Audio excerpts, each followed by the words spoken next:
everyone! Magandang araw sa inyong lahat and welcome back dito sa ating channel. Thank you so much! At nandito pa rin kayo, tinatangkilik pa rin itong ating munting programa. Maraming salamat dun sa mga hindi talaga nagsiskip ng ads, sa mga araw-araw nagkikinig, nag-aabang, sa mga araw-araw ding nag-share ng ating mga videos. Maraming salamat sa mga silent listeners and viewers natin, sa mga nag-subscribe at syempre sa mga nag-comment. Hello ako kay mga commentator natin na si Colleen Bueno, kay Nancy Gutierrez, Maria Elena Abe, Diana Diaz, Joe I. Olivera, maraming salamat.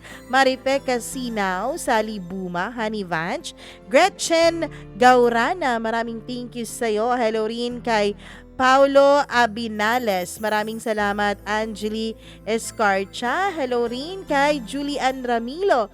Hello Julian, maligayang pagbabalik. Ay kay Miki Kagiwa, maraming salamat. Hamila Datumaas, hello rin. Sa mga hello Pangasinan, maraming salamat sa inyo. Kay Wilma L. Abado, maraming salamat. And happy 18th birthday sa anak niyang si Diane Rose Mendoza. Happy 18th birthday. Naku, legal ka na, pwede nang makulong sa dahan-dahan. Charot lang. Hello naman kay RD Edria. Maraming salamat. Justin Castigon, thank you so much. Hello kay Ate Yana na super duper masugi daw nating listener. Maraming salamat Margie. Arceline Rebadaho, maraming thank you din. Hanilyn Ebonsa at sa lahat ng ating mga suki na araw-araw na nakikinig sa atin, hindi nagsasawa at lagi pa rin talagang nakasuporta. Thank you so much sa inyo. Kaya wag na nating patagalin ito. Eto na ang karugtong ng storya ni Clay kahapon. Dito lamang sa Dear Mama Mia.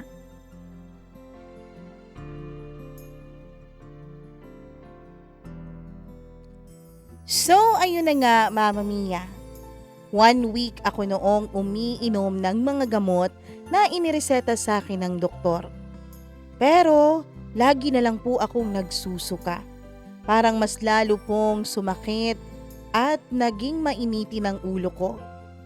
Alam ko, Mama Mia, na naaawa na sa akin ang pamilya ni Jeray at nahihiya na rin talaga ako sa kanila. Until nagsuggest yung mama ni Jeray, Mama Mia, na magpa-check up daw ulit ako. Kasi baka raw, Mama Mia, may iba na akong sakit o may iba na akong dinadala ng hindi ko alam. Pero kinakabahan ako, Mama Mia. Kinakabahan ako dahil pakiramdam ko tama ang mama ni Jeray. Pakiramdam ko meron akong dinadalang kakaiba. Pero wala rin naman akong choice. Alam ko naman na ang gusto nila ay ang ikabubuti ko. Kaya pumayag na lang din ako sa suggestion niya na magpa-check up ako ulit. Napakaraming mga laboratory tests na ginawa sa akin. Until nabasa ko ang resulta, nabuntis ako, Mama Mia. At ni-refer na ako ng doktor sa isa ring OB. Hindi ko ma-explain noon ang reaksyon ko. Hindi ko ma-explain kung anong nararamdaman ko nung nalaman kong buntis ako kay Hunter. Grabe ang naging iyak ko noon, Mama Mia. Paano na lang ako? Paano ko na mapapanindigan na magiging maganda ang kinabukasan ko? Na hindi ako tutulad sa mga magulang ko? Mas lalo tuloy lumala ang problemang aking dinadala. Doc, may iniinom kasi akong gamot.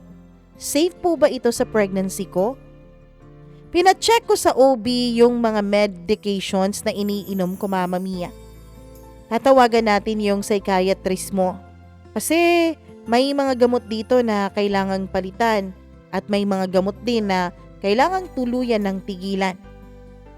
So ayun, Mama Mia, binago nga nung psychiatrist ang kaniyang inireseta sa aking mga gamot.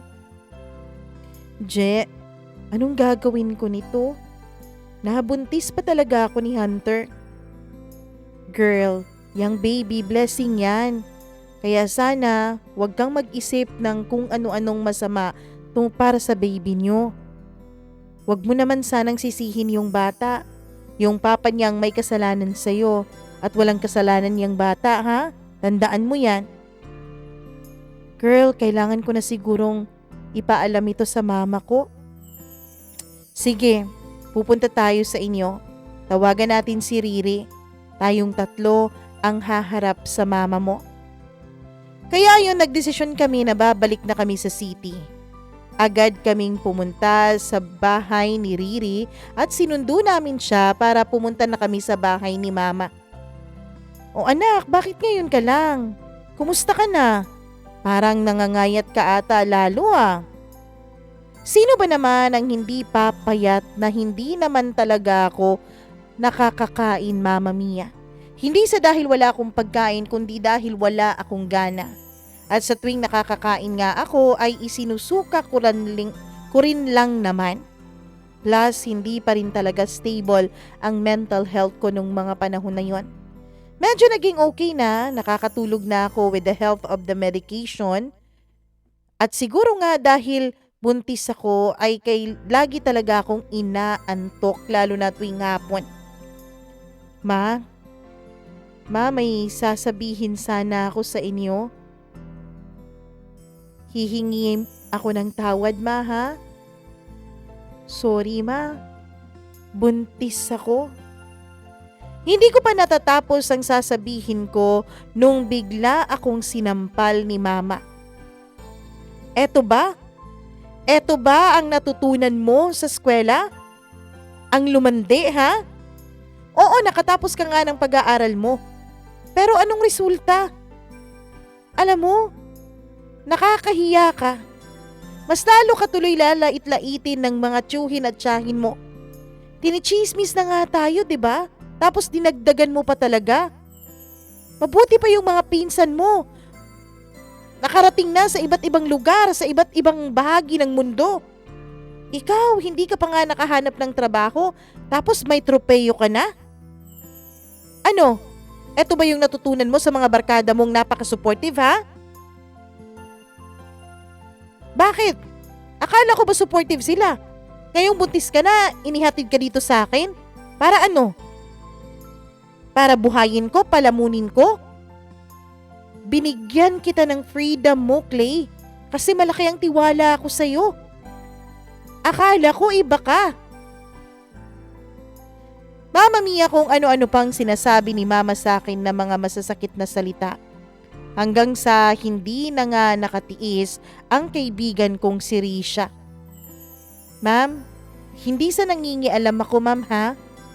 Kaya kami nandito dahil alam namin na nagkamali kami. Kaya kami nandito hindi dahil kinonsinti namin yung anak mo. Ma'am, sana tanungin mo muna kung bakit nabuntis yung anak mo. Tanungin mo muna at kamustahin mo muna yung anak mo. Kasi hindi mo alam kung anong pinagdaanan niya eh. Ma'am, alam mo bang depressed yung anak mo? Hanggang ngayon may iniinom pa yung mga gamot? Sus, depressed. Kapag nadidepress, hindi dapat bumubuka ka sa harap ng lalaki. Hindi ka pa nga nakabawi sa lahat ng sakripisyo ko sa'yo, Clay? Tapos ganyan na? Iyak lang ako ng iyak nung mga panahon na yun, Mama Mia. Gustong-gusto ko nang tumakbo palayo kay Mama, pero natatakot ako na baka paglabas ko ay makita ko si Hunter. Bumalik kasi sa puso ko ang takot ko sa kanya. Ma'am, please, tama na yan. Huwag mo nang dagdagan pa ang sakit na nararamdaman ni Clay. Hindi madali ang mga pinagdaanan niya kung alam mo lang, sabi ni Jeray. Sige, konsintihin niyo pa yung kaibigan niyo. Kayo ang bumuhay dyan, ha? Umalis ka dito, Clay. Lumayas ka sa harapan ko. Huwag ka nang magpakita sa akin. Matigas ang ulo mo, di ba? Sige, gawin mo kung anong gusto mo. Nakakahiya ka. Simula ngayon, wala ka nang matatanggap na sustento galing sa amin. Mama Mia, mas lalong nagalit si Risha. Sa aming tatlo kasi ni Jeray, si Risha po ang talagang hindi nagpapautang lalo na sa mga masasakit na salita. Lumalaban talaga siya.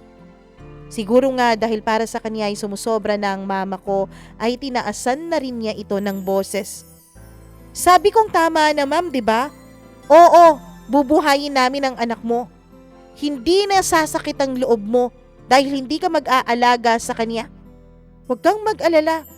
Rest assured, hindi namin pababayaan ang anak mo.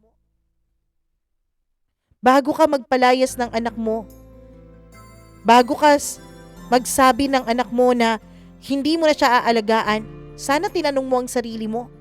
Nasaan ka ba nung mga panahong kailangan ka ng anak mo? Nung mga panahong na-ospital si Clay dahil na dengue siya? Nung mga panahong may event sa school na kailangan ng presensya mo?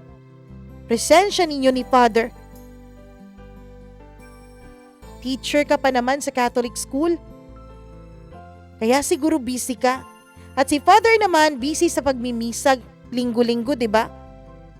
Sana nagpakamagulang naman kayo kay Clay bago nyo lagyan ng pressure yung anak nyo. Mama Mia, nahiya talaga ako doon dahil sa mga sinabi ni Risha ay nasampal siya ng mama ko. Ang kapal ng mukha mo para magsabi sa akin ng ganyan? Bakit? Sino ka ba sa akala mo? Umalis kayo rito. Umalis kayo sa teritoryo ko. Sa puder ko pa kayo talaga nang iinsulto sa akin. Umalis kami sa bahay ni Mama. Nag-check-in kami sa isang inn, Mama Mia. Dahil medyo nahihilo na ako nung mga panahon na yon at hinang-hina na sa kakaiyak. Sasamahan ko muna si Clay. Punta tayo dun sa lugar ng lola ko. May trabaho doon na inoffer sa akin ng pinsan ko. Online teaching job, home base.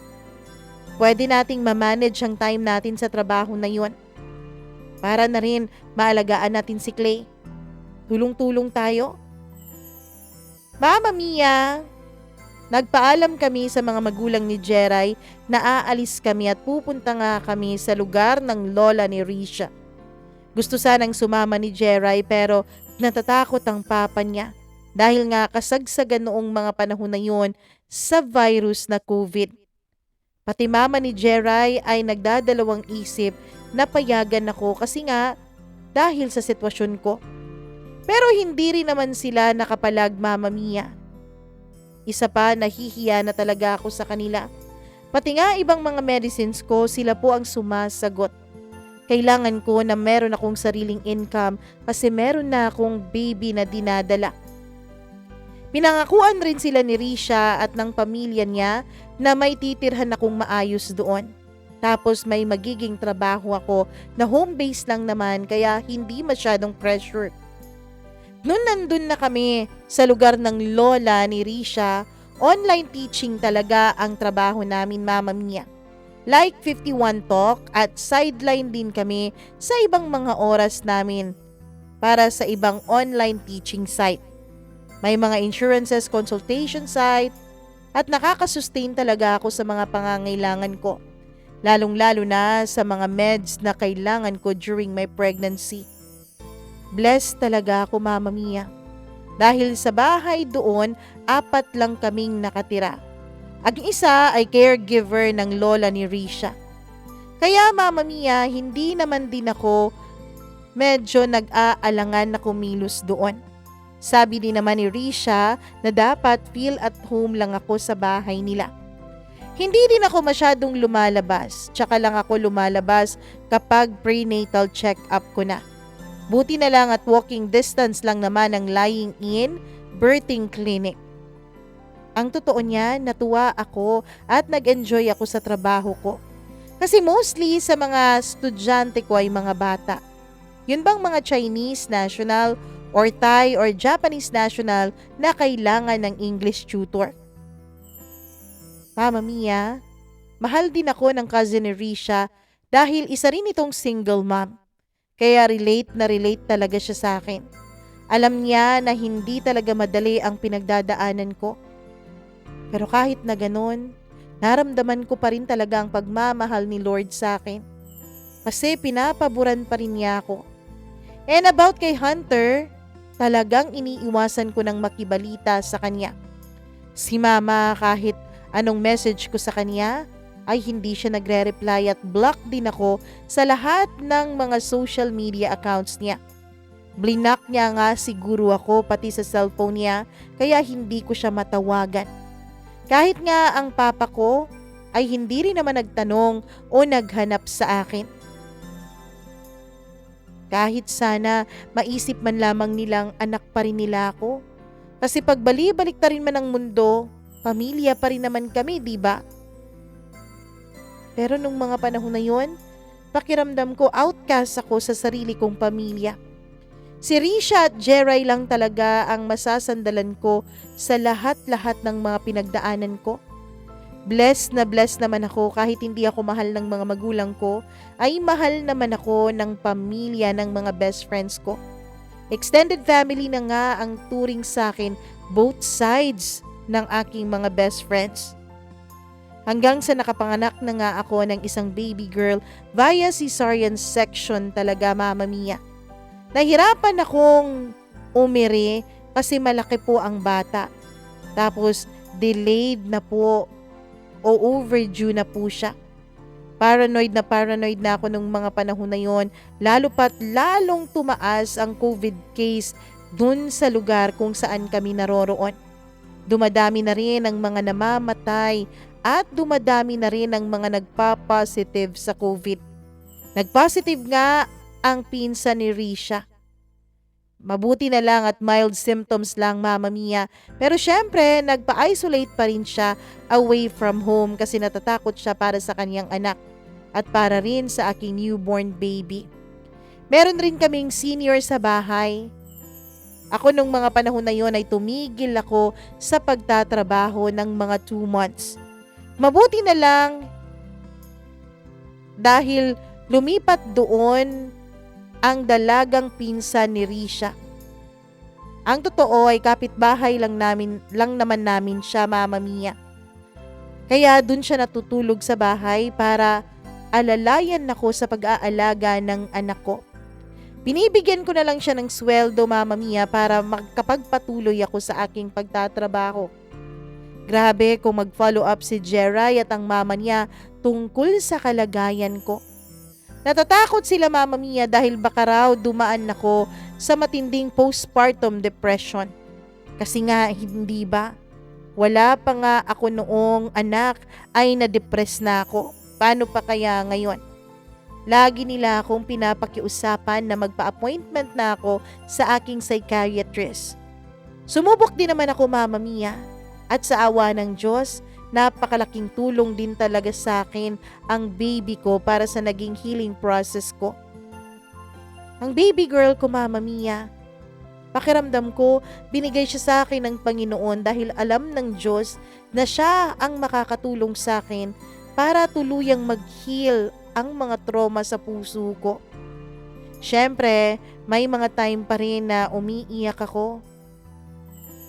May mga time din na umiiyak ang anak ko at nagkakasakit at hindi talaga ako nakakatulog sa mga panahon na yon. Pero hinanda ko na ang sarili ko sa mga ganong klaseng sitwasyon. Nagbasa-basa na ako ng mga self-learned books at nanonood na rin ako ng mga clips about newborn tips, Mama Mia. Yun talaga ang pinagkakaabalahan ko nung mga panahon na on the way pa lang ang baby ko. Kapag meron akong extra time o day off ko, ay nanonood talaga ako at nagbabasa para may matutunan ako na pwede kong i-apply sa pag-aalaga ng aking anak. Totoo, Mama Mia. Totoo na nasa motherhood talaga ang lahat ng klaseng propesyon. Pwede kang maging doktor, teacher, learner at kung ano-ano pa dyan. Nabusy ako sa aking anak at sa trabaho ko. Kaya unti-unti ko na rin nakakalimutan ang sakit na aking mga naranasan. Unti-unti akong nakaka-move on, unti-unti kong natanggap ang aking sitwasyon. Lalo na, Mama Mia, lalo na nakikita ko lagi ang mukha ni Hunter kapag tulog na tulog ang baby ko. Yes, kahit pa baby pa noon ang anak ko, ay nakikita ko na sa mukha niya ang mukha ng kanyang ama. Pero thankful pa rin ako dahil may anak ako. May bagong rason ako para magpakatatag. May bagong rason ako para mabuhay ng maayos.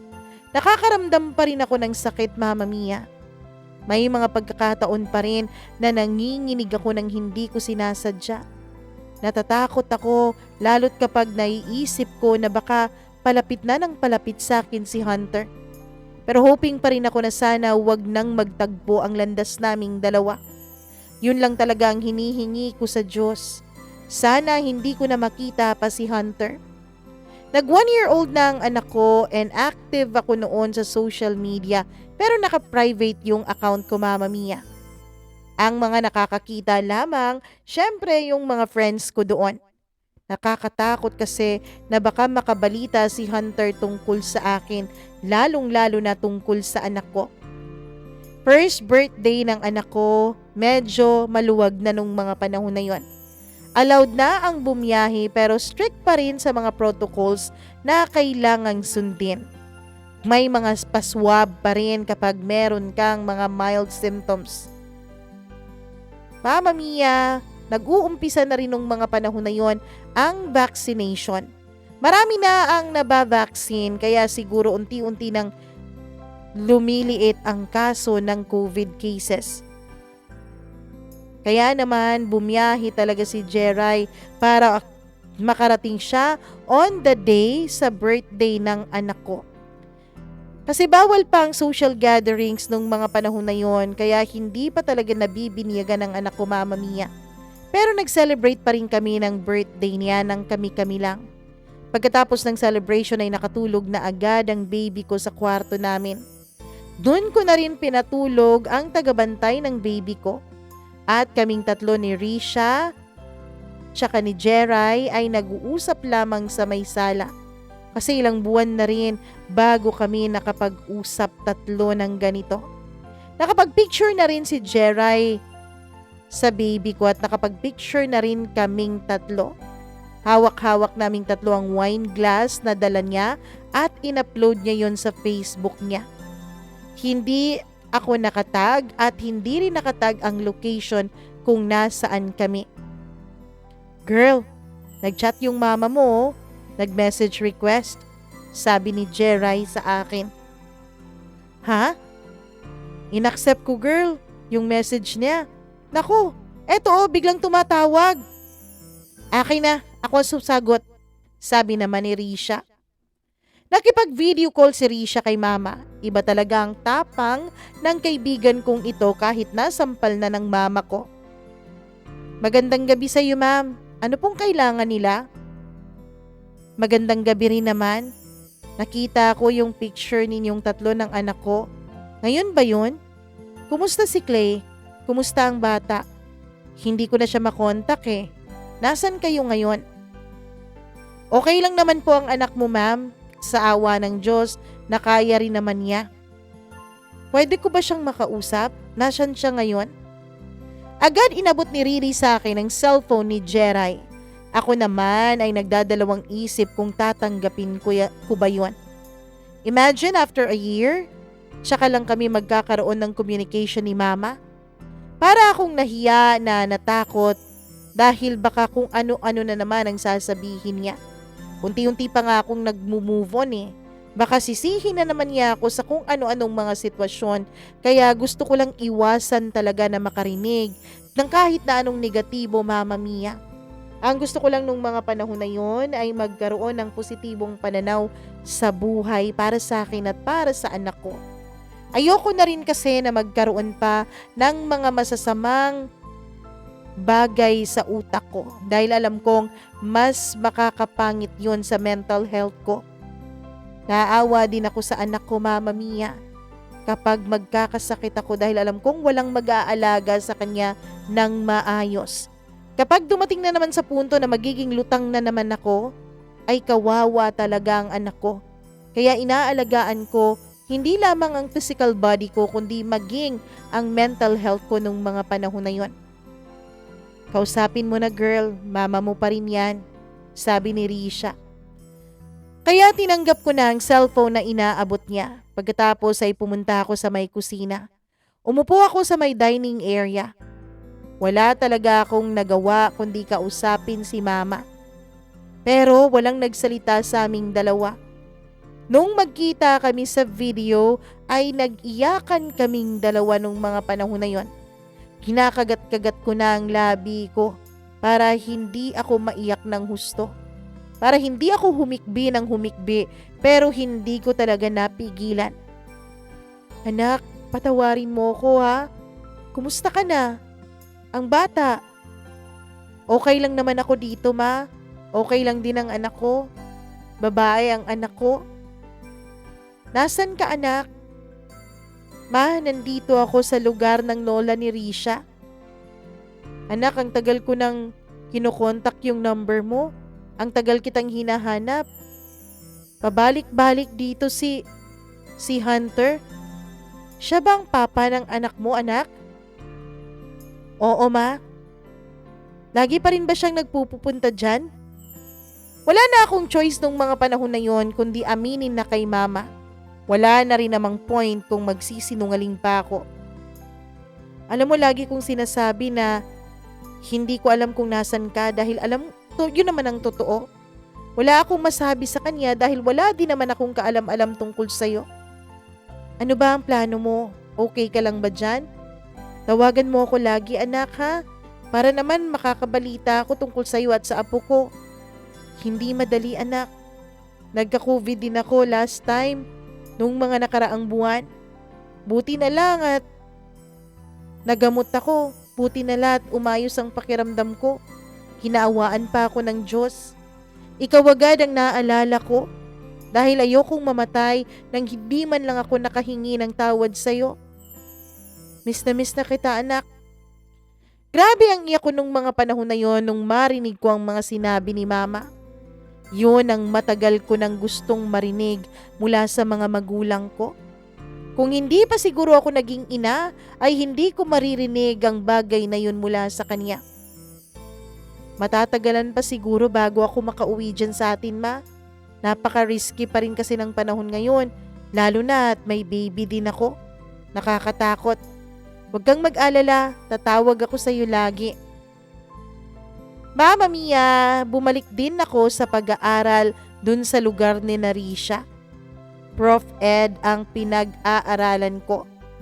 Pabor lang din sa akin dahil online lang din ang klase nung mga panahon na yon. Hanggang sa dumating ang punto na halos lahat ng tao ay vaccinated na kaya hindi na talaga masyadong stricto ang mga protocols. Medyo maluwag-luwag na pero alert pa rin kami lalo pat kaming lahat sa bahay ay kumpleto. May baby na newborn, may senior. Tapos meron din ako na masasabi ko rin naman talaga sa sarili ko na immunocompromised ako nung mga panahon na yon.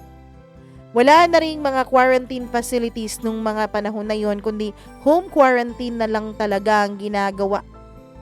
May isang araw, may doorbell sa labas ng bahay. Bago lang ako natapos noon sa online shift ko. Bawal na bawal kaming magpapasok lalo na't hindi namin kakilala. Kaya nagpaalam sa akin yung pinsan ni Risha na dalaga, Mama Mia. Ate, may tao sa labas pero hindi ko kakilala. Mukhang hindi naman po ito taga-online delivery ate. Wala namang dala na parcel eh. Kaya ayon, lumabas ako para harapin kung sino man yon. Nakalimutan ko na ang taong pinagtataguan ko nung mga panahon na yon.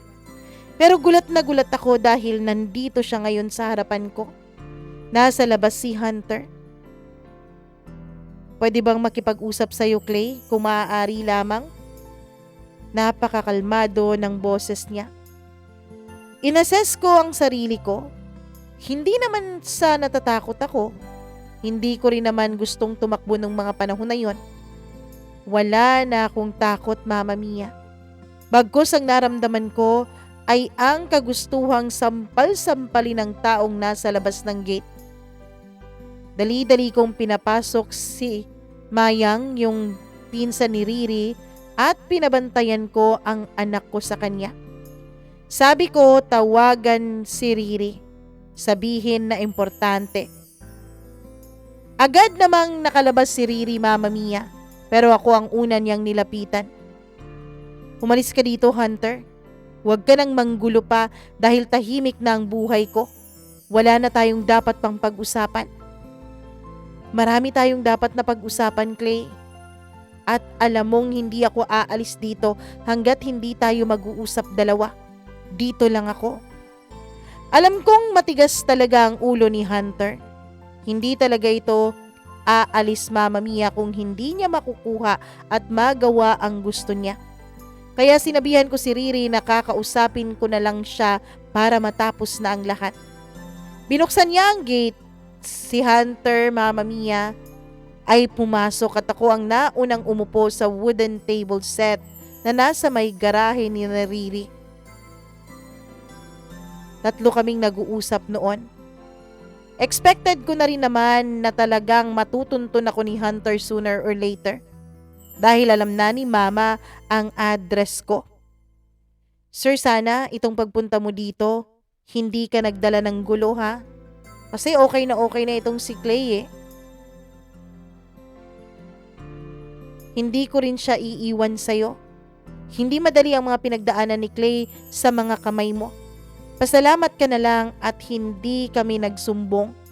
Hindi ka namin pinadakip sa mga pulis. Kaya sana huwag kang magmagaling dito. Dahil kahit ano pang ranggo mo, balwarte namin to. Lugar at teritoryo namin to.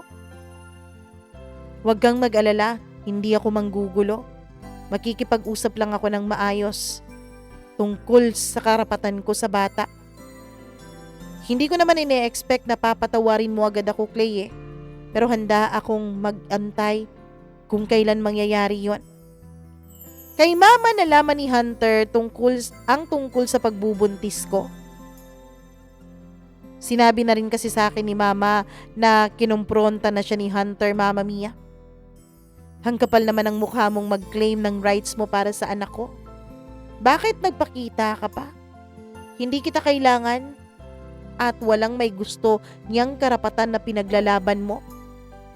Kalmang-kalma ako nung mga panahon na yun pero galit na ako, Mama Mia. Para na po talagang mabubutas ang palad ko dahil tinutusok ko ito ng sarili kong mga daliri. Hinawakan ni Hunter ang kamay ko pero parang may sariling utak ang palad ko at bigla na lang itong umalma at sinampal siya. Tumagilid talaga ang mukha niya nung mga panahon na yon. Hinawakan din naman ako agad ni Riri para pakalmahin ako. Ihanda mo yung abogado mo sa korte. Doon tayo mag-uusap tungkol sa rights mo sa anak ko. Clay, 2 days lang talaga ang leave ko. Ang nais ko lang ay makipag-usap sa'yo kahit konting panahon lang ang ibigay mo sa akin. Wow, alam mo na palang makiusap ngayon. Sa korte na tayo magkita. Mabuti doon.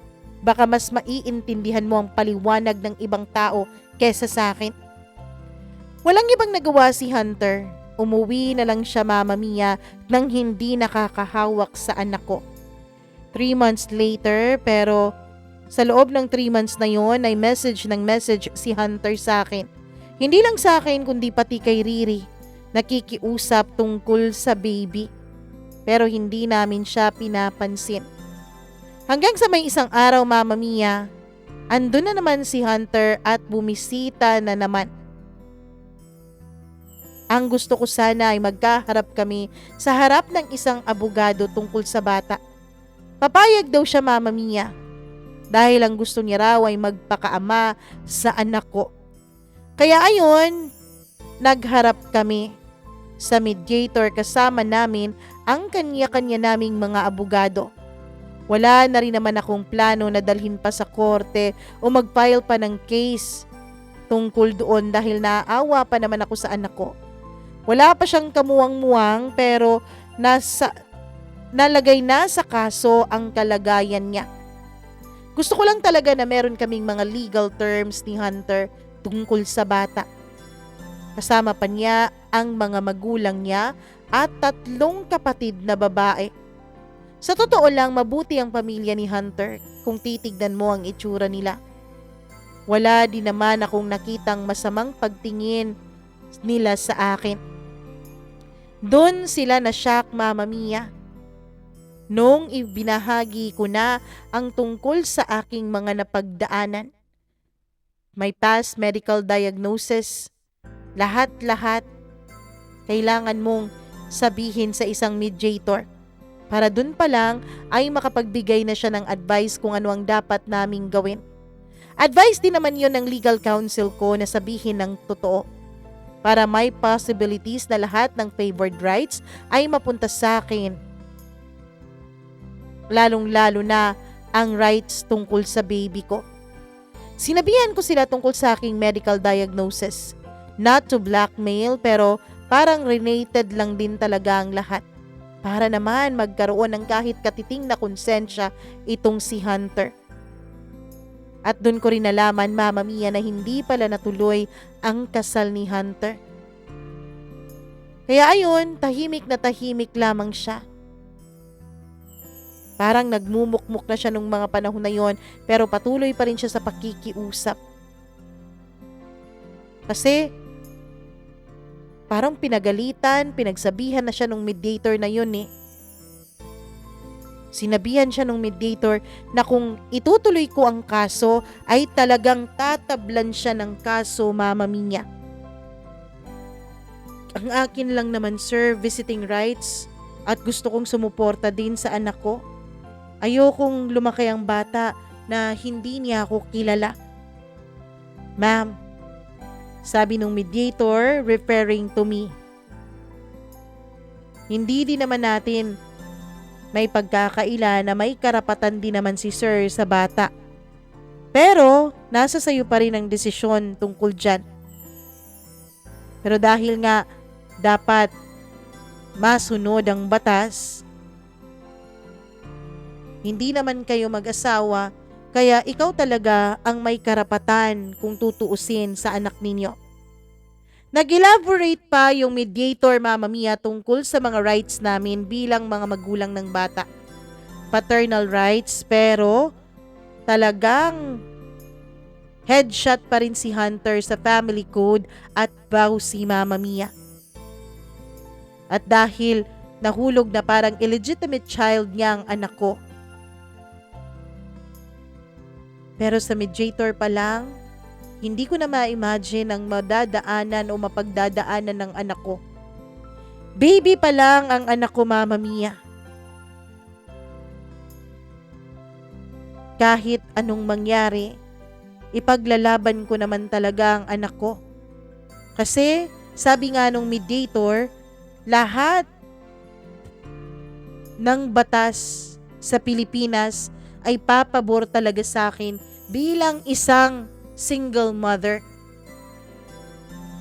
Lalo pa sa ginawa sa akin noon ni Hunter. Hindi madali ang pinagdaanan ko kay Hunter. At natatakot ako na mapagdaanan din yon ng anak ko. Natatakot ako na may mga iba pang madidilim na ugali si Hunter na hindi ko pa alam na mapagdaanan ng anak ko. May mga instances pa, Mama Mia, na parang sinusundan pa ako ng mga past trauma ko. Overthink malala talaga. Pero dahil nanay na ako, ang future ng anak ko ang iniisip ko. Ang future ng anak ko ang nakasalalay doon. That even my childhood past trauma na nag-hunt pa rin sa akin, hindi ako dapat magpadala doon. Naalala ko kasi ang mga bullying na naranasan ko, Mama Mia. Alam kong posibleng maranasan din yun ng anak ko, lalo pat babae ang anak ko. Siguro, hindi naman gagawin ni Hunter sa anak ko ang ginawa niya sa akin, di ba? Parte ng kanyang pagkatao ang anak ko. Gusto kong ma-experience ng anak ko ang lahat-lahat ng magaganda tungkol sa pagkakaroon ng pamilya. Mama Mia, Hindi kasi madali ang pinagdaanan ko na walang ama. Ayokong maranasan yon ng anak ko. Kaya gusto ko kahit nandyan ako natatayo bilang nanay at tatay ng anak ko, dapat emotionally present pa rin si Hunter para sa future ng anak namin. Kaya ayon I decided na makipagsettle na lang. Alam mo, Mama Mia, pati mga magulang at pamilya ni Hunter ay nakiusap na sa akin nung mga panahon na yon. Nakipagsettle ako sa financial support at visiting rights, pero hindi pwedeng dadalhin niya ang bata sa kanila. Kung nasaan ako, nandun ang anak ko. I have all the rights. Pwede siyang bumisita sa bata 1 week in a month. Masayang-masaya ang pamilya ni Hunter at si Hunter, Mama Mia, ay para namang nabunutan ng tinik. Lumabas kami sa office ng mediator at unang kaming lumabas kasama ang legal advisor ko at si Risha. Sumunod naman sina Hunter. Nasa may parking lot kami nung tinawag ako ng mama ni Hunter. Ma'am, pwede bang makipag-usap sa'yo kahit sandali lang? Okay naman ang pag-approach ng mama niya sa akin kaya hinarap ko siya. Ano po yun, ma'am? Ma'am, pwede ba naming makita yung bata? Nandito na kasi kami ngayon lahat eh. Kung pwede lang sana. Hindi ako nagsalita. Tinignan ko silang lahat. Na-sense siguro ng ate ni Hunter ang mga hesitations ko, Mama Mia, kaya hinawakan niya ang balikat ng mama niya. Mang, hindi pwede. Hindi pa natin schedule sa visiting rights, di ba? Nakiusap lang naman ako, anak. Sinubukan ko lang naman. Salamat kasi pumayag ka na pwede kaming dumalaw sa bata. Salamat sa pag-unawa at pasensya at sorry na talaga sa nagawa ng kapatid ko sa'yo. Sabi ng ate ni Hunter. At tumalikod na sila.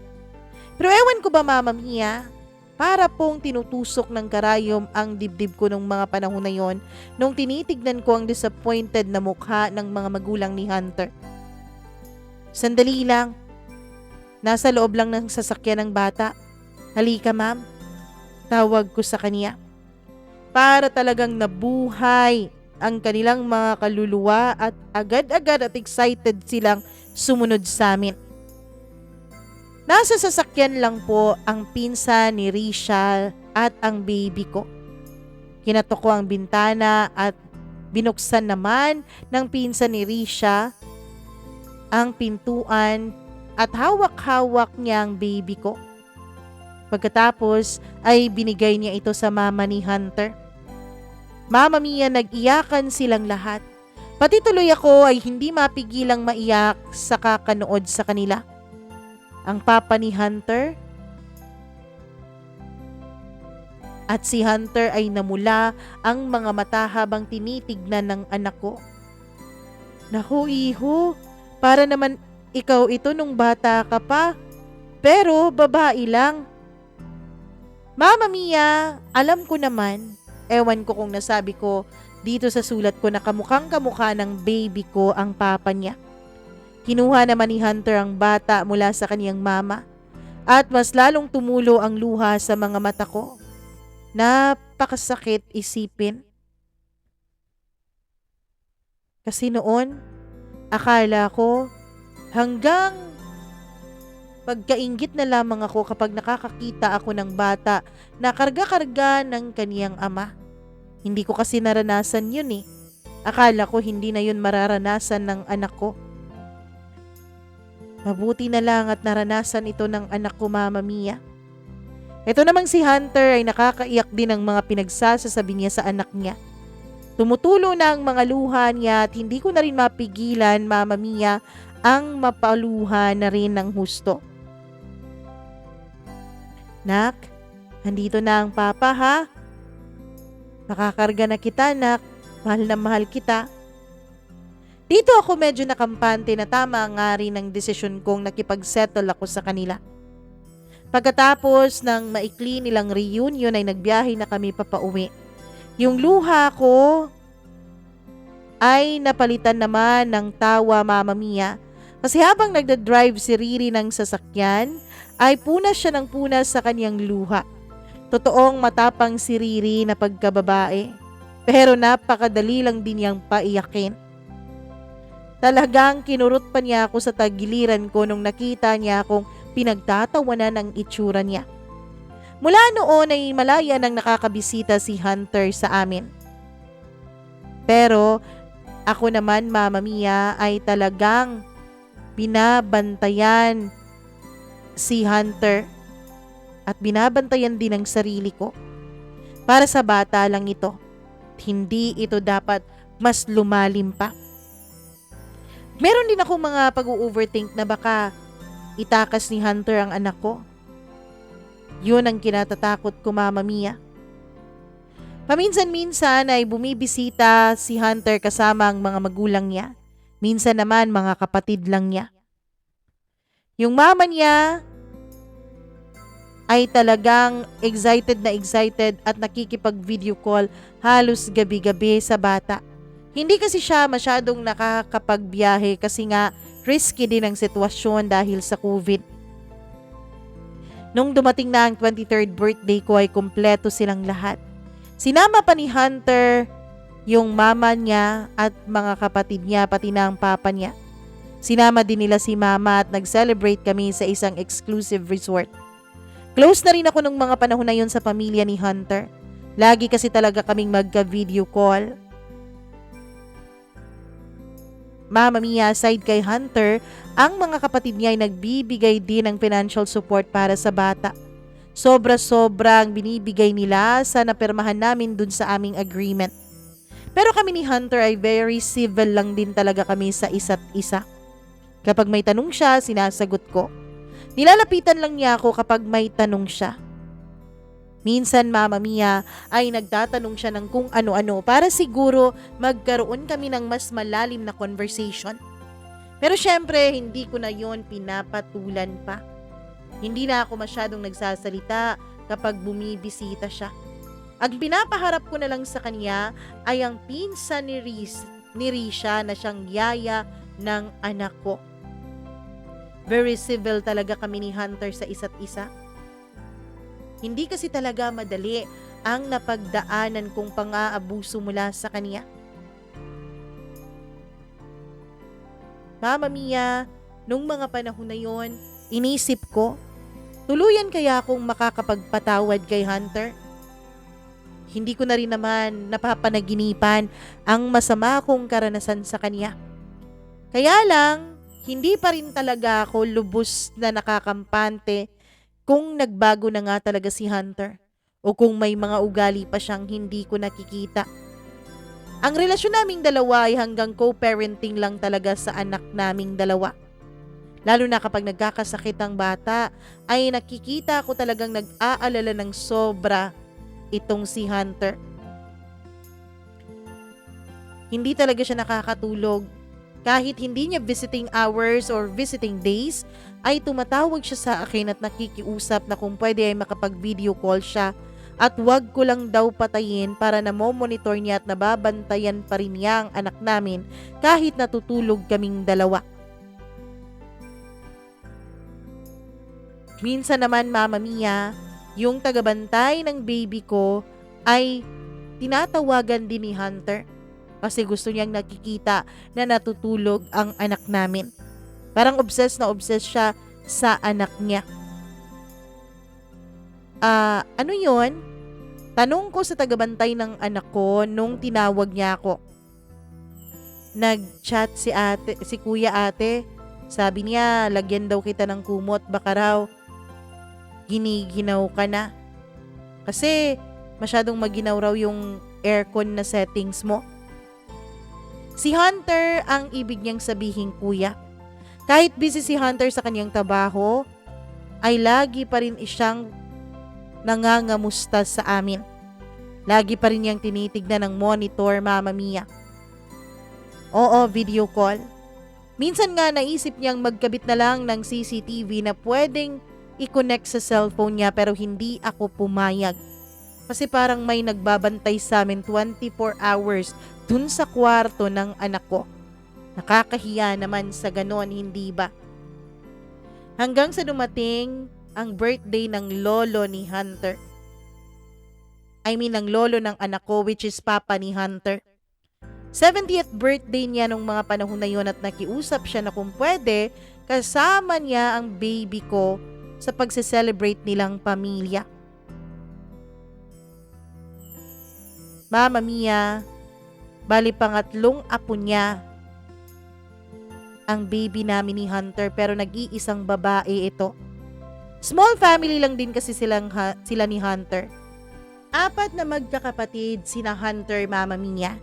Meron siyang 3 ate at ang 2 dito ay may kanya-kanya ng asawa at meron na ring tig-iisang anak pero puro lalaki.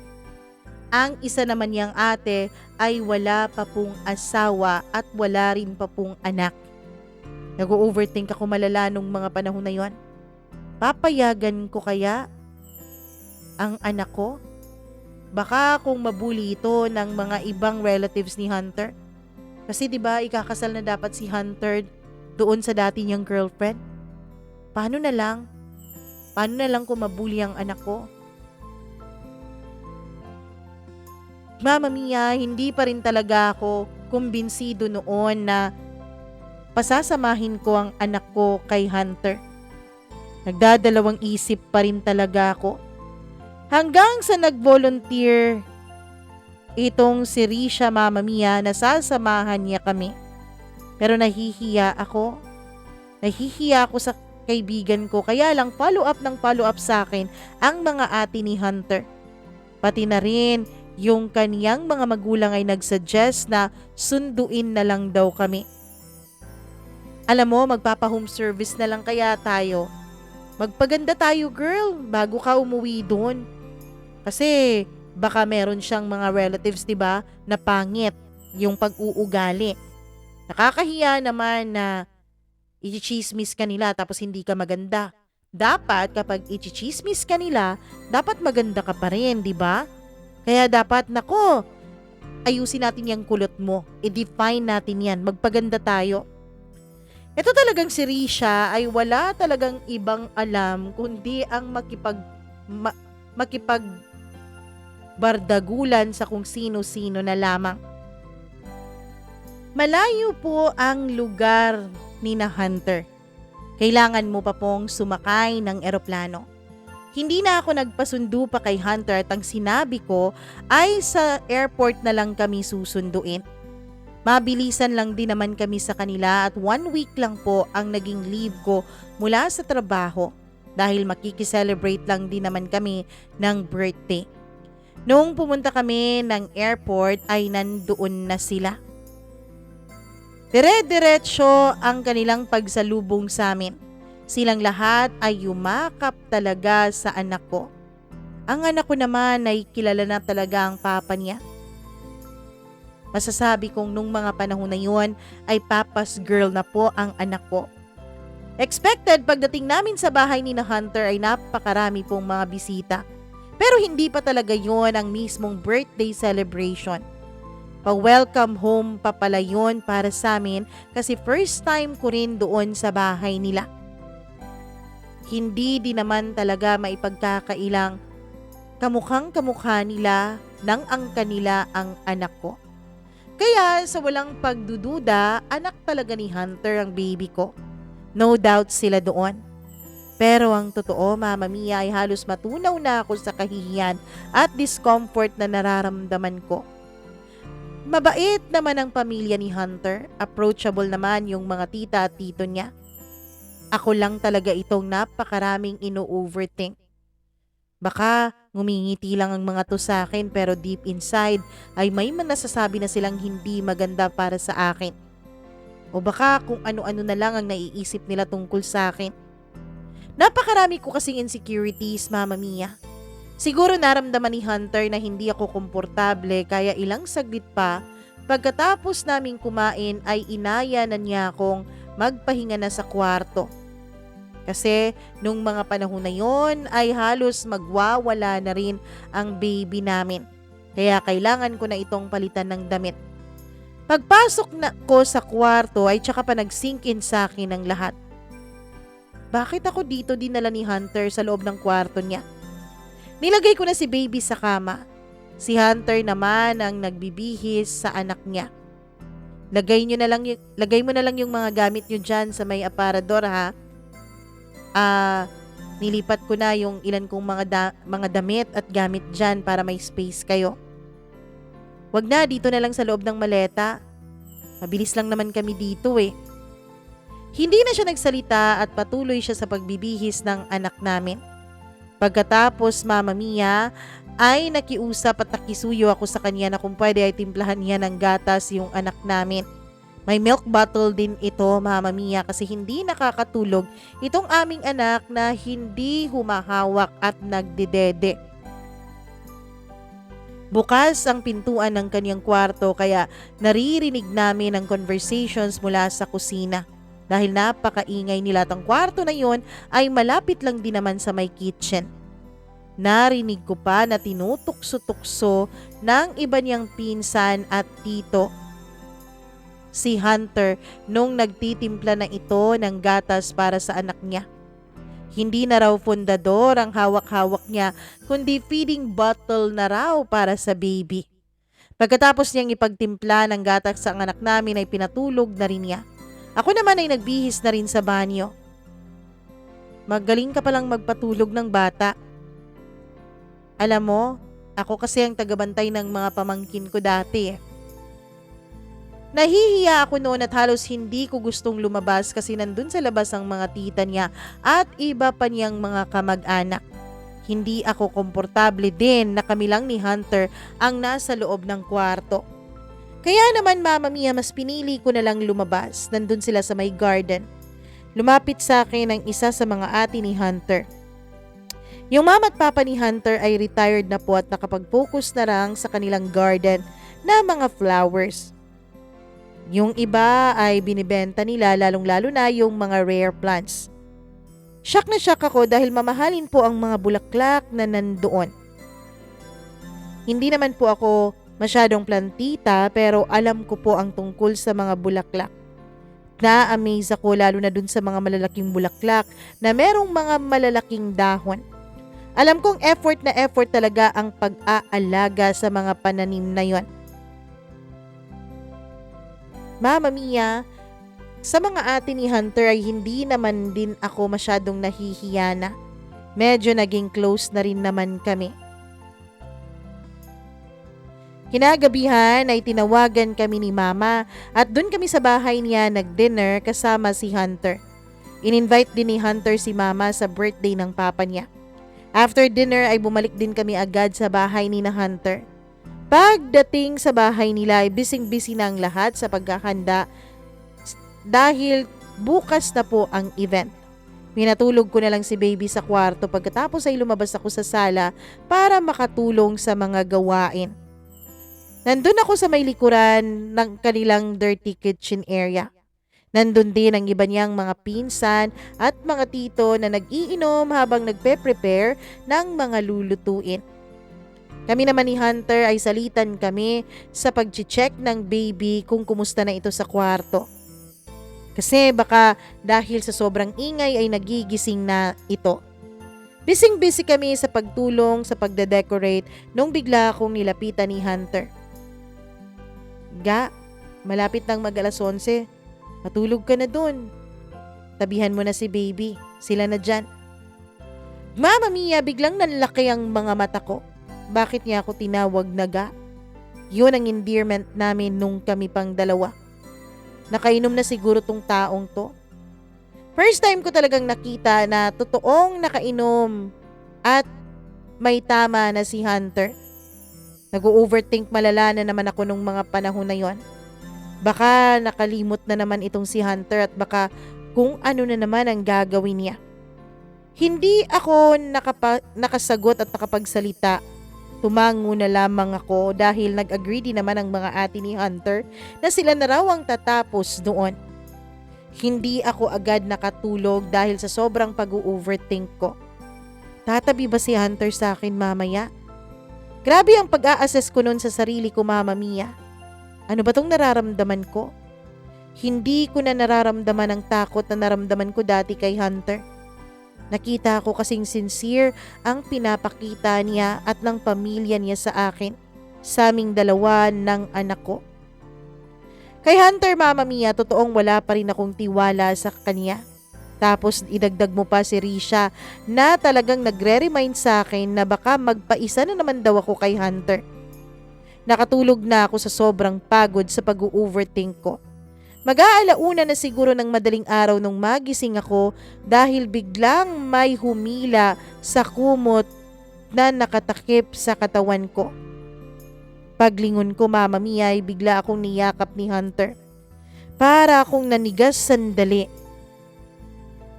Nagkunwari akong natutulog. Tapos bigla akong narinig na may humihikbi sa likuran ko. Basa na rin ang likurang bahagi ng leeg ko, Mama Mia. Si Hunter umiiyak. Alam kong nakainom siya. Kaya hindi na rin ako nagpa-as-if na natutulog ako. Hindi ko na lang siya nilingon habang ako ay nagsasalita. Ano nangyari sa'yo? Umalis ka nga dyan. Lumipat ka dun sa kabilang kwarto, please. Ang laki ng kasalanan ko sa'yo. Huwag ka nang matakot sa akin, ha?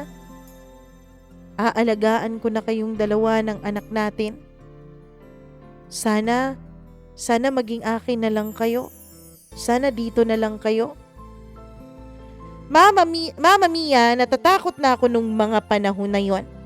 Kaya sinubukan kong bumangon para lumipat sa kabilang side ng kama. Hunter, okay na ako at nagkipag-cooperate na ako para sa pagpapalaki ng anak natin. Nandito na to eh. Buti na lang dahil paninindigan mo ang anak natin. May kikilalanin siyang ama kaya okay na ako dyan. Ayokong maging katulad ko ang anak ko. Ayokong mawalan siya ng pagmamahal ng isang ama. Yung relasyon natin, wag muna nating pag-usapan.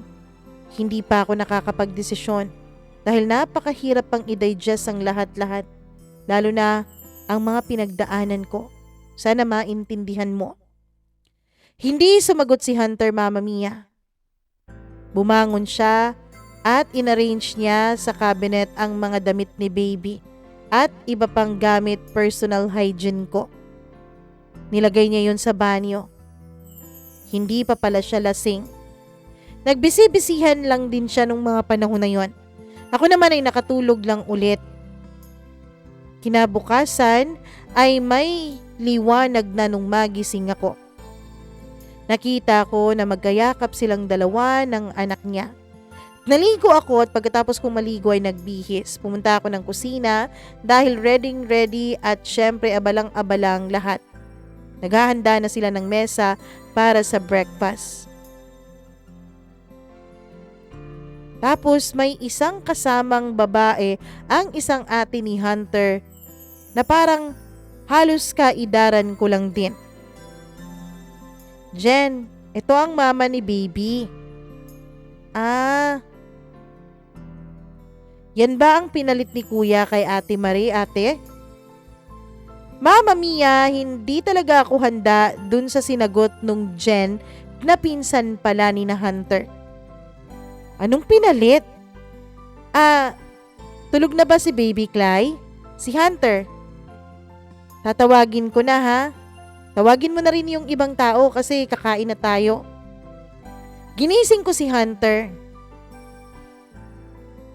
Mama Mia, gasing na rin ang anak namin nung mga panahon na yon. Ang ganda naman ng tulog ko dahil katabi ko ang mga mahal ko, sabi ni Hunter. Hindi na lang ako sumagot. Hindi pa rin kasi ako nakakaget over sa sinabi ng pinsan niya. Lunchtime ang celebration kaya morning pa lang ay marami na po ang bisita na dumadating. At nung dumating si Mama, ay may kasama din siyang mga co-teachers niya dati na common friends nila ni Hunter. May iba din na family friends na ng pamilya ni Hunter. Yung aking discomfort at awkwardness na nararamdaman ay syempre unti-unti ring nakikita ni Hunter at ginagawa niya man niya ang lahat para mawala yon. All smiles lahat ng visitors nila, lalong-lalo na yung mga colleagues niya nung pinakilala niya kami ni baby. Okay na okay ang flow ng program at ng celebration. Not until during dinner time. Late kasing dumating ang isang tita ni Hunter at ang kanyang asawa. May dala silang bisita. Buti na lang at konti na lang ang bisita nung mga panahon na yon na parang mga kapamilya na lang nila. Ang dalang bisita ng tita at tito ni Hunter ay walang iba kundi ang ex-fiancé niya, si Marie. Mama Mia, nakita ko ang eldest na ate ni Hunter na parang nawala sa mood nung biglang dumating ang tito at tita niya kasama si Marie. Magkatabi kaming nakaupo noon ni Hunter sa may dining area. Nagkakantahan ang iba sa sala. Yung iba naman, Mama Mia, ay nandun sa baby at pinagkakaabalahan nila ito. Yung ibang tito at tita ni Hunter nasa may garahe at nag-iinuman. Agad na sinalubong ni Jen ang mama at papa niya. Yung tita at tito ni Hunter nakararating lamang kasama si Marie. Sa gate pa lang, Mama Mia, ay talagang yung paningin ni Marie ay napunta na sa akin. Nagmano si Hunter sa tita at tito niya.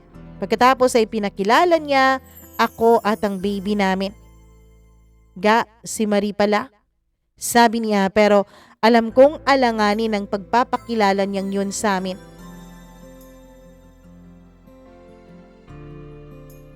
Ayusin mo, Han, kung kaano-ano mo si Marie. Hindi naman tayo magpinsan, 'di ba? Baka mapagkamalan niya tayong magpinsan. Ako naman ay hindi ko ma-explain ang nararamdaman ko nung sinabi yon ni Marie. No doubt, mahilig talaga si Hunter ng mga bata, hindi ba tita? Sabi niya sabay lingon dun sa tita ni Hunter. Kaya pala ganyan eh. Magaling ka bang mag-alaga ng bata, Han? Nainsulto ako ng konti pero pinalagpas ko lang yon. Mama Mia, dahil nga inaya ni Hunter ang tito at tita niya na kumain, dun sa mesa ay katabi ko si Hunter at ang ate niya. Ilang saglit pa ay nagpaalam si Hunter na papalitan raw niya ng diaper si baby. Sasama sana ako pero sabi niya madali lang daw siya doon kaya hindi na lang ako umalis. Mama Mia, umupo paharap sa akin si Marie. Pati si Jen at yung tita ni Hunter ay magkakatabi silang tatlo. Ilang taon ka na, iha? Tanong ng tita ni Hunter. 24. Almost 10 years pa lang age gap ninyo ni Hunter at Marie. Anong trabaho mo? Nasa call center ako ngayon.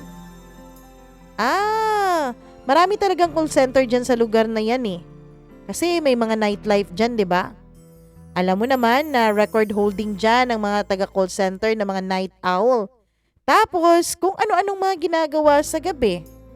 Sila-sila lang din ang nagtataguan ng mga sikreto, di ba? Mama Mia, alam kong malaman ng mga sinasabi niya. May iba kasing mga stereotyping sa mga call centers na hindi naman totoo para sa lahat. Hindi naman ganun, te. Gusto ko lang yun dahil handle ko ang oras ko.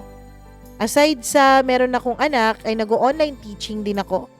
At consultant din ako sa isang health insurance na US base. Pero oras lang ang trabaho ko doon kaya mas prefer ko talaga na marami akong pinagkakakitaan.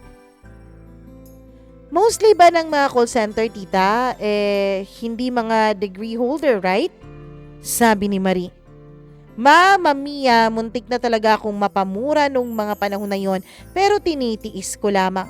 Sinasabi ko sa sarili ko na birthday ito ng papa ni Hunter kaya hindi ako pwedeng gumawa ng eksena dito. Hindi naman lahat, ma'am, kasi ako BSBA graduate ako eh. Taga dito naman talaga ako.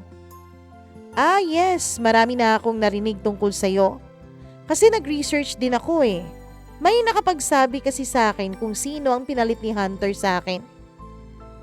Private na private pala ang buhay mo, 'di ba? Anak ka ng isang pari, remember? Sabi nung tita ni Hunter. Oo ate, yung mama ko, co-teacher ni Hunter dati, nagtuturo. At nung nangyari, hindi ba bawal yan? Totoo palang what you molded, naka-base din sa model. Sabi ni Marie na halatang halata ang pang-iinsulto sa akin. Anong ibig niyo pong sabihin, ma'am? Tanong ko. Ngumisi lang si Marie, Mama Mia. Gustong gusto ko nang umiyak, pero hindi ko bibigyan ng satisfaction itong si Marie na makita akong umiiyak. Paano na lang kapag mag-breakdown ako? Hindi pwede yon dahil may anak ako kaya kailangan kong lumaban. Kailangang maging stable ang utak ko, Mama Mia. Eto palang si Marie ay pamangkin ng husband ng tita ni Hunter. Kaya nakapag-decide ako nung mga panahon na yon to face my fears. Kaya prinangka ko si Marie, Mama Mia. Huminga ako ng malalim at ini-imagine ko si Risha. Gusto kong saniban ako kahit sandali lang ng pag-uugali ng best friend kong si Risha nung mga panahon na yon. Ma'am, hindi ka pa ba nasabihan ni Hunter how we've met? Kasi nagpakilala si Hunter sa akin na binata eh. Yes, malayo ang age gap namin. Yes, hindi ko na-confirm na meron pala siyang fiancé na OFW nung mga panahon na yon. Yung mga best friends ko pa talaga ang nakadiscover that time. Kinompronta ko siya, umamin siya, pero huli na dahil nakipaghiwalay ako sa kanya. Nagkaproblema kami ni Hunter pero sa amin na lang yon.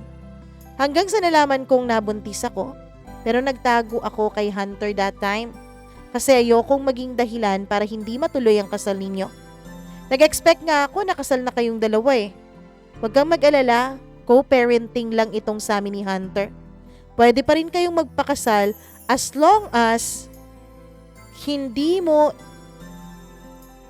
ipagkakait sa anak ko ang pagiging ama ni Hunter sa kanya. Wala akong magiging problema dyan. Ang kapal naman ng mukha mo para makapagsabi sa akin ng ganyan. Biglang tumaas ang boses ni Marie, Mama Mia, na siyang nakapag-attract ng attention mula sa ibang tao. Lumapit sa amin ang mama ni Hunter at ang iba pang tita niya. Hindi ako kumilos sa aking kinauupuan. Nag-antay ako na pumutok si Marie. Sinira mo kami ni Hunter. Huwag mong sasabihin sa akin na co-parenting lang yung drama ninyo. Para-paraan ka rin ano? Kabit! Katulad ka ng mga pinagmanahan mo. Tumayo ako, Mama Mia, pero napakabilis na makalapit ni Hunter sa aking tabi. Tama na yan, Marie. Nag-usap na tayo dito. Humingi na ako ng dispensa sa mga magulang mo. Pinaintindi ko na sa'yo ang totoo. Hindi si Clea, hindi lang siyang dahilan na nawala ang pagmamahal ko sa'yo. Di ba dati, hindi natuloy ang kasal natin dahil may mga nangyayari? Sana naintindihan mo yon. Okay na tayo eh. Ikaw nga ang may sabing mas mabuting tapusin na natin ito dati pa, di ba? Bakit ganito ka ngayon? Huwag mong tatawaging kabit si Clay dahil hindi siya kabit. Huwag mong insultuhin ang ina ng anak ko. Habang meron pa akong natitirang respeto para sa inyo. Sino pala ang kabit dito? Mama Mia, parang may pakahulugan ang sinasabi ni Hunter. Parang may personal issue silang dalawa. Pero I respect their privacy sa past relationship nila. Kaya hindi ko na lang idedetalye yung tungkol doon. Galit na galit si Hunter nung mga panahon na yun pero kitang-kita kung kinokontrol lang niya ang sarili niya at ang kanyang emosyon. Nung mga panahon na yun ay parang natatakot na naman ulit ako kay Hunter dahil narinig ko na namang tumaas ang boses niya. Medyo nanginig ako at napansin yon ng ate ni Hunter. Agad niya akong inakbayan at hinila para makaalis kami dun sa may mesa kung saan kami nagkasagutan ni Marie. Dahil nahihirapan po akong huminga nung mga panahon na yon. Feeling ko ay parang inaatake ako ng asthma na nahihirapan talagang huminga. Isa po yun sa symptoms ng anxiety attacks ko. Diretso niya akong pinaupo sa sofa. Pagkatapos ay binigyan niya ako ng parang brown bag, Mama Mia, at doon niya ako pinag-practice ng breathing method. Pero naririnig ko pa rin ang boses ni Hunter dun sa may dining area. Kung sino man ang pakakasalan ko, wala na kayong pakialam dyan lahat. Pagmamahal at suporta ninyo ang kailangan ko. Napakalaki ng utang na loob ko sa inyo dahil minahal ninyo akong lahat. Pero sana, ibigay nyo rin kay Clay at sa anak ko. Kahit respeto man lang, kahit wala ng pagmamahal. Kasi kapag nagkaroon naman ako ng asawa, wala namang ibang bubuhay sa kanila eh. Ako naman ang tataguyod ng sarili kong pamilya. Nahiya ako sa pamilya ni Hunter nung mga panahon na yon, Mama Mia. Kasi parang lahat ng mga bisitang naroon ay naririnig ang mainit na pagtatalo dun sa may kusina. Parang uminit ang ulo ng tito na asawa ng tita ni Hunter. Agad itong nag-ayang umuwi sa kanila, sa kanyang asawa at anak at kay Marie. Feeling ko ay parang nakasira po ako ng relasyon ng isang masayang pamilya. Nag-usap kaming dalawa ni Hunter sa kanyang kwarto nung matapos ng kaguluhan. Baka nagalit ang mama at papa mo sa akin, pati na rin yung iba mo pang mga kamag-anak, Hunter. Ikaw na lang sana ang humingi ng dispensa sa iba mong mga relatives para sa akin, ha? Bakit ka ba nag-aalala dyan? Alam mo, ako nga ang nagtampo at nagalit sa kanila eh. Tungkol dun sa pinagsasabi nila sa'yo. Ano pa bang ibang sinasabi nila nung hindi pa ako dumating dun sa may kusina? Anong ginawa ni Marie? Ni tita? Kasi kapag iniinsulto ka nila, hindi nga sila humingi ng paumanhin sa'yo, di ba? Kung paano kanila itrato.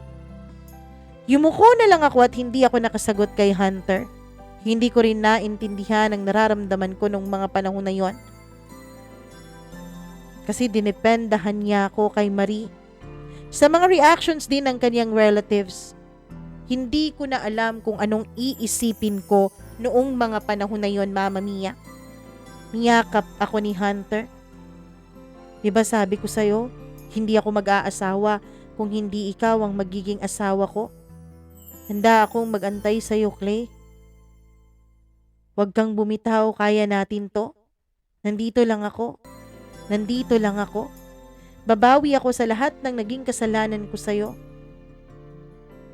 Hanggang sa huling hantungan ko, dadalhin ko ang sakit at bigat ng nagawa ko sa'yo. Hanggang sa kahuli-hulihang hininga ko, babawi ako sa pagkakasala ko. Wala akong ibang nagawa nung marinig ko ang mga sinabi ni Hunter kundi ang umiyak na lang, Mama Mia. Parang lahat na yata naramdaman ko nung gabing yon. Takot, galit at kahihiyan. Umiiyak ako dahil nahihiya ako sa mga kapamilya ni Hunter, lalong-lalo na sa mga magulang niya at mga kapatid niya. Na ako ang nabuntis ni Hunter. Ako na isang babaeng anak ng pare at ng guro. Kasi para pong napahiya ang mga magulang ni Hunter dahil sa akin. Pero dun lang talaga ako nakahinga ng maluwag nung pumasok na sa kwarto ni Hunter ang mama at papa niya kasama ang ate niya na eldest nila. Dinala nila sa kwarto si baby dahil nasa labas pa ito nung pumasok kaming dalawa ni Hunter. Nakita nila kung gaano ako umiyak Agad akong niyakap ng mama ni Hunter at humingi siya sa akin ng pasensya. Mama Mia, naiintindihan daw nila ako. Kasi hindi ko rin naman daw kasalanan ang naging background ko. Pinaintindi sa akin ng mama at papa ni Hunter na wala akong kasalanan tungkol sa mga kasalanan ng mga magulang ko. During our stay sa bahay at lugar ni na Hunter ay sinulit ko na lang po at bumisita na lang din ako kina Jeray. Kasi hindi pa talaga kami nagkikita ng personal ng mama at papa niya at ng mga kapatid niya. Hindi din nila nakita pa ng personal si baby mula nung nanganak ako. Kaya bumisita ako doon at talagang sumama si Hunter sa amin. Kinausap nila si Hunter, dala sermon Mama Mia. Todo hingi rin ng pasensya at patawad si Hunter sa kanila at nagpasalamat din ito sa pag-aarugang ginawa nila sa akin noon. Pinakonsensya talaga ni na Tito June at ni Tita si Hunter sa amin. Mama Mia, nakita ko pong mahal na mahal din ng pamilya ni Jeray ang anak ko. Talagang totoo yung sabi ni Jeray dati. Blessing si baby sa buhay ko. Hindi pa po kami nagkikita ng papa ko, Mama Mia. Hindi ko alam kung nakikibalita ba siya tungkol sa akin. Pero, alam mo bang naramdaman ko ang pagmamahal ng isang ama mula sa papa ni Jeray? Kasi nung mga panahon na nangangailangan ako ng pagkalinga, nandun siya at hindi niya ako pinabayaan. Kahit kulang ako sa pagmamahal mula sa sarili kong pamilya, ay may mga tao namang handang magparamdam sa akin noon. Alam kong meron pa rin akong problema sa aking mental health. Pero dahil may mga taong handang sumuporta at magmahal sa akin, alam kong kakayanin ko po ang lahat.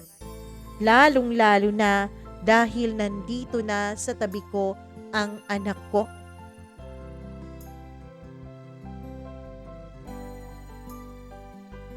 Ay, grabe naman itong pinagdaanan ni Clay. Naku, bukas pa po ang last part ng kanyang kwento. Abangan nyo ha? Dahil napakahaba ng kwento natin bukas. Oo. Kaya naman, brace yourselves. Pero sa ngayon, please do subscribe to our channel.